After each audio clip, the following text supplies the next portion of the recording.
Fiorello LaGuardia, or you go through any of the politicians whose names nobody will ever know, that at some point it dawns on you that government was the vehicle that brought the Italian Americans into mainstream American. Some of them went, as I said, were professionals, were doctors, lawyers, and everything else. But for those that were not professionals, like my father, they rose socially. The Italian Americans rose socially because many of them were in government, and that's how they elevated themselves and gave themselves credibility in their own community.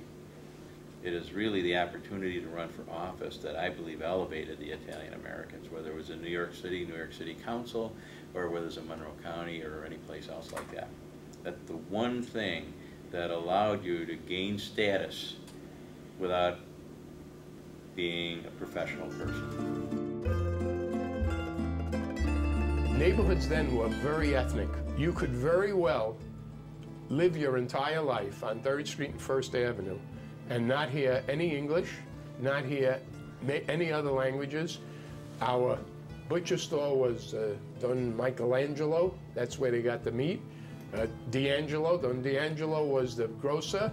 He owned the grocery store. We had all these service stores, the fruit markets and things like that, all Italians. And the Jewish people went to the Jewish stores, which were along 2nd Avenue. From 1st Street to 7th Street was this mix of Italian and Jewish. On 7th Street was Polish, and it was heavily Polish for 3 blocks. Then 10th Street was Ukrainian. It was a very insular community in many respects. As I said, you were either Italian and Irish, or you were Greek. You didn't travel beyond those boundaries. And if you did, you went to visit a relative who lived in another part of the city that was pretty much the same as yours. You know, if you went to Brooklyn and Bensonhurst, if you had cousins there, everybody there looked like you. If you went to Bay Ridge, everybody looked like you. We didn't really interact much. When I grew up, you know, we played football in the middle of the street with Irish kids and German kids, and it was what I call a melting pot. So it wasn't totally Italian. Now, when I went to school, I went to a parochial school, Our Lady of Pompeii Parish School. Everybody in that class was Italian. I can't remember almost anybody who wasn't. So I grew up in a very Italian-American culture.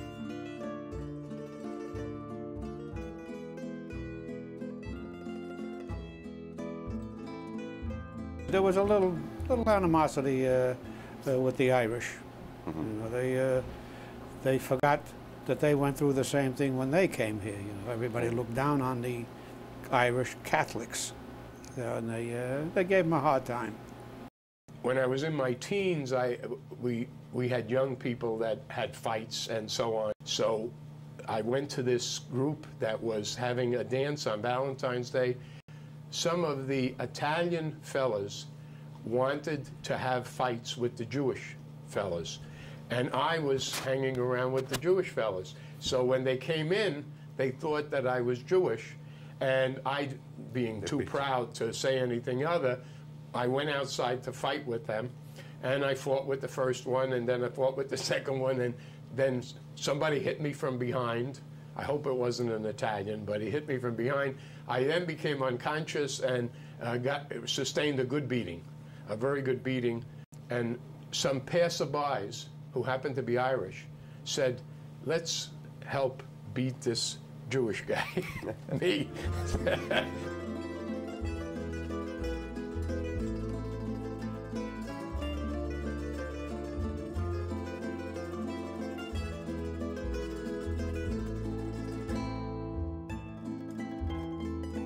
My father was a Republican, my brother was a Republican, and it was when I was of voting age, I wanted to be just like my dad, right? Well, my father was a Democrat, my mother was a Democrat, my brother was a Democrat, I was going to be a Democrat.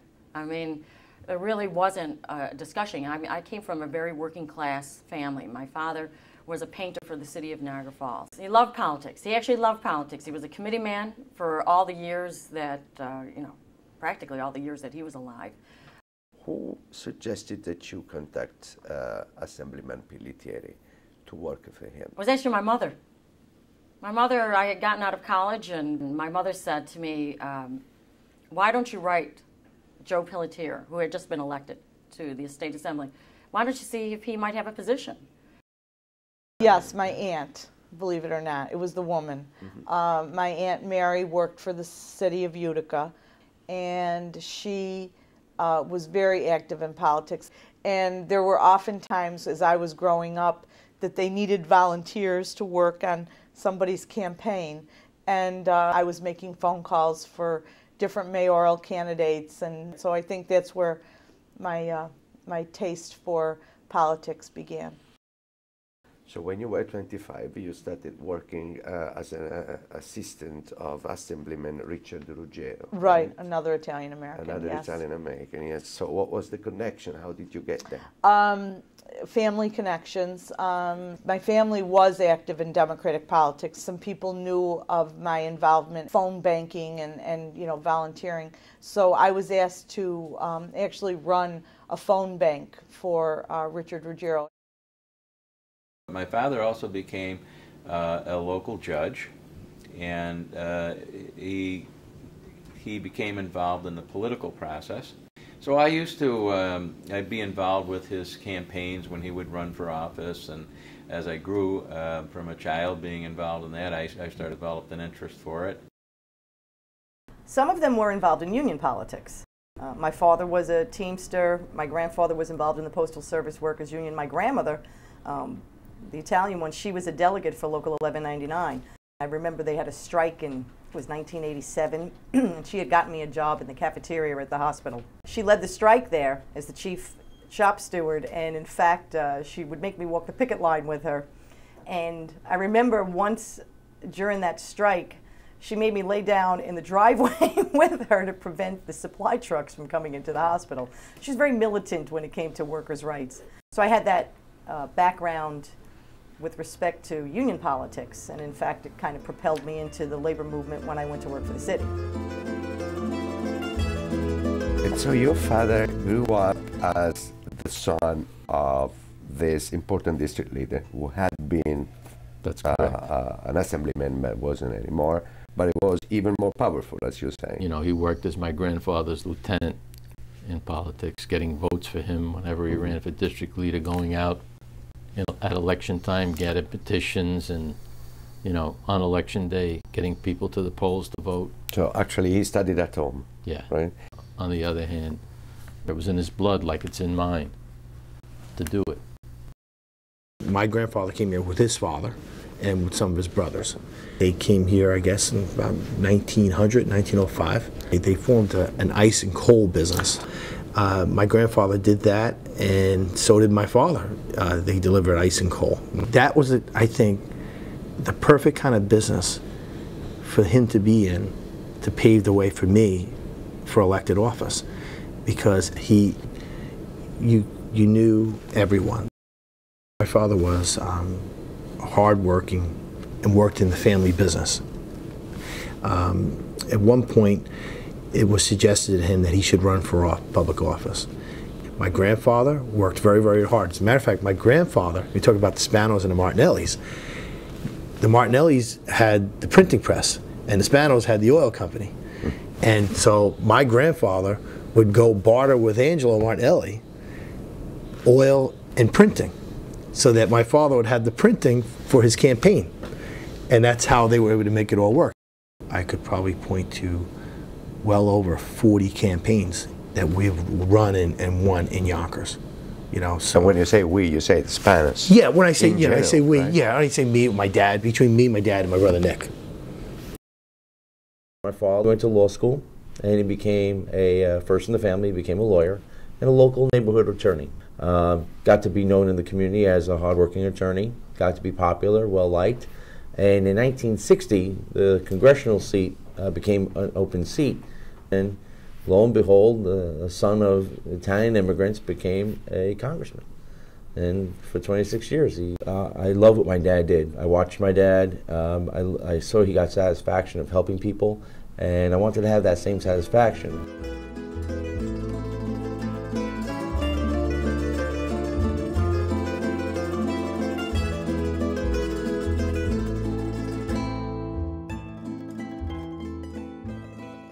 nothing at all. Strictly get up 4 o'clock in the morning, have his coffee, and light up a cigarette, and cough like hell, and woke up everybody in the house. Yeah. That was his routine every single morning. So where did this political passion come to you? Okay, that came about by the friends that we're palling out with, all of the group did. So the first one in our group graduated college, and it was a lawyer, and that was Nicholas Ferraro. Nicholas Ferraro became as a senator. He got elected senator, and he got us involved in politics. No, they hated it. They hated it. Hated it. Didn't know why I'd get involved in it. So when I was interested in running, one prominent family that helped me in my hometown was Italian-American, the Signoracci family. And in fact, the grandson is now interning in my office here. But Ralph Signoracci at the time was involved in Democratic politics in my hometown. He was one of the first fellows that said, "You should run. We think you can win with a lot of work." And I had the people that ran my grandparents' bar and grill and restaurant, Gristini, was prominent too, and he said, "You've got to do this." So there were some Italian Americans involved, even initially when I ran.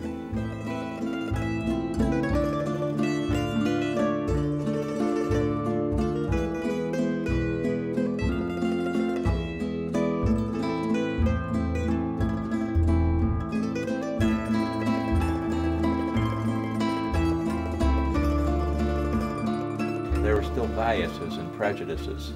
And so to see not only my father, who had a hard time being accepted as a volunteer fireman and a volunteer ambulance person, because the firemen especially at the time didn't allow Italians to come in, to see him overcome some of these obstacles of prejudice and bias also inspired me to get involved in politics as well.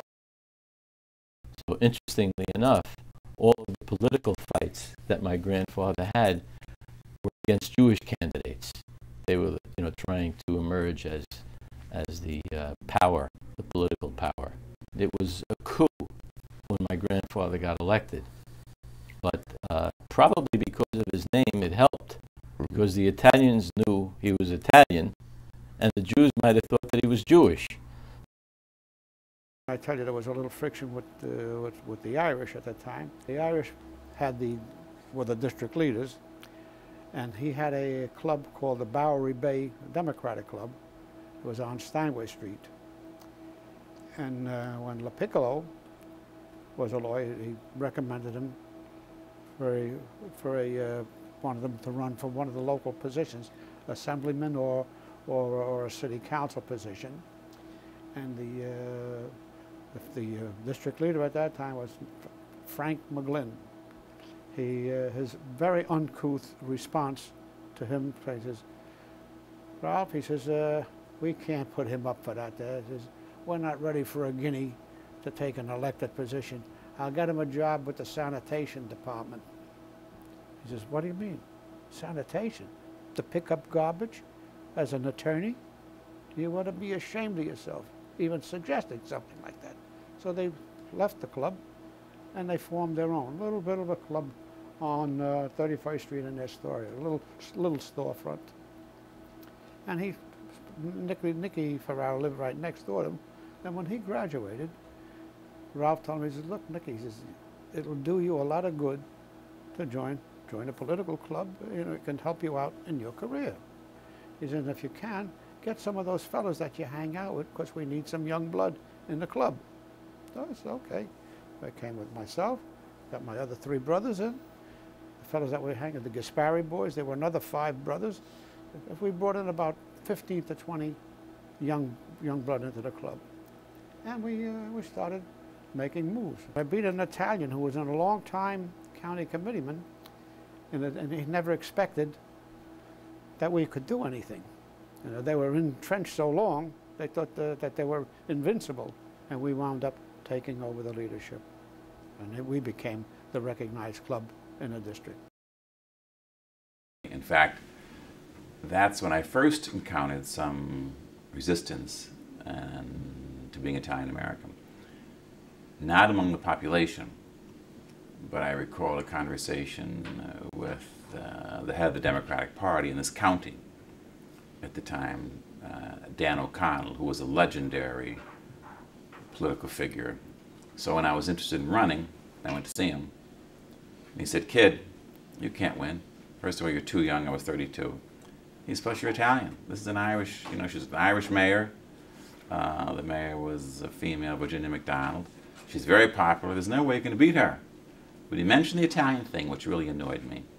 But he said, "Good luck." He didn't stop me. He didn't encourage me. And I wouldn't be deterred. And I ran and won very narrowly, but I won and I defeated her. Well, the Democratic Party on Staten Island, and again, I came into it much later time, had traditionally always been controlled by the North Shore of Staten Island and was overwhelmingly Irish. When the Verrazano Bridge was built and you had a large influx of Italians to Staten Island, it kind of changed the makeup of the island in many ways and also changed the politics of the island. Most Italian Americans who got involved in island politics felt that they weren't as welcome in the Democratic Party. When I got elected, I think I was the first woman ever to represent Staten Island in the state Senate, but I was running on the North Shore, and I was an Italian American. So there were some people in the party who never said it to my face, but I know they said it behind my back. They didn't like the fact that this seat was going to an Italian. And I actually had to tell some of them that I was also Irish, and then they were like, "Oh, well, that's not so bad."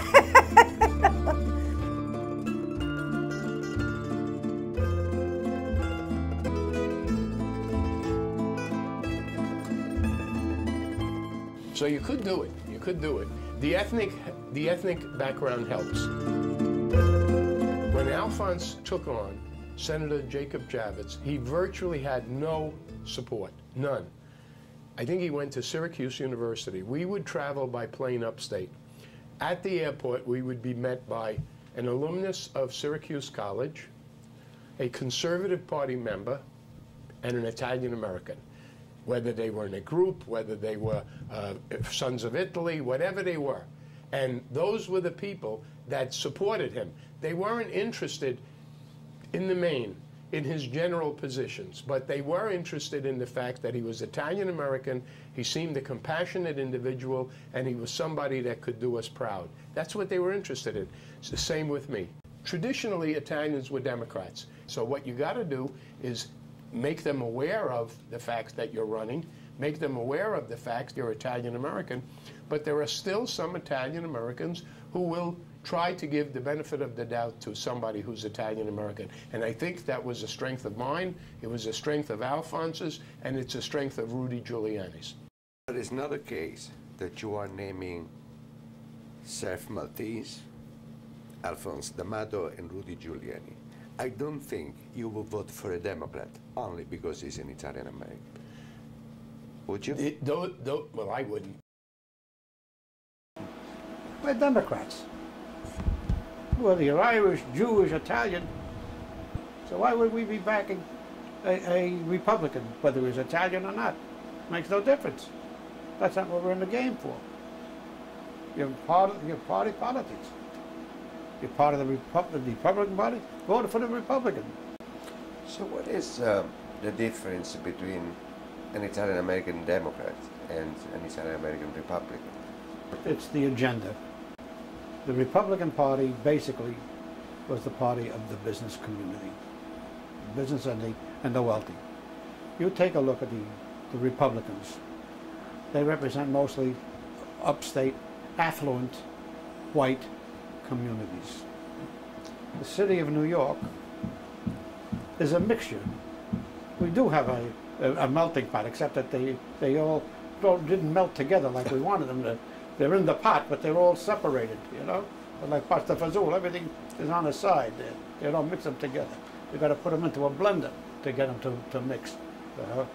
But that's the difference on here. We're so diversified here. We got everybody here, mostly poor. So we represent most of the people who need help. than the Republicans. I've never asked anybody to vote for me, though, because I'm Italian American. That's an accident of birth. You know, it doesn't, that's not a qualification for holding office. Have some people voted for me because I'm Italian American? I'm sure they have, and I appreciate that. I take the vote, but by and large, I don't think that's a qualification. Politics is strange. Of course, you're going to campaign as an Italian American in the Italian part of your district. That goes without saying. But it doesn't mean that you're going to play it up when you're in other ethnic areas. So, and that's true today as it was then. You know, usually everybody has a base when they run for office. And in my father's case, his base were the Italians in the district, because he was very active and, you know, a member of the Sons of Italy and member of the Don Bosco Knights of Columbus Council, and had been very active in all of those groups and really had a basis of support among the Italian Americans. Today, it's a lot different, even though there is a nucleus of Italians in the district that vote for me. The district has changed so much.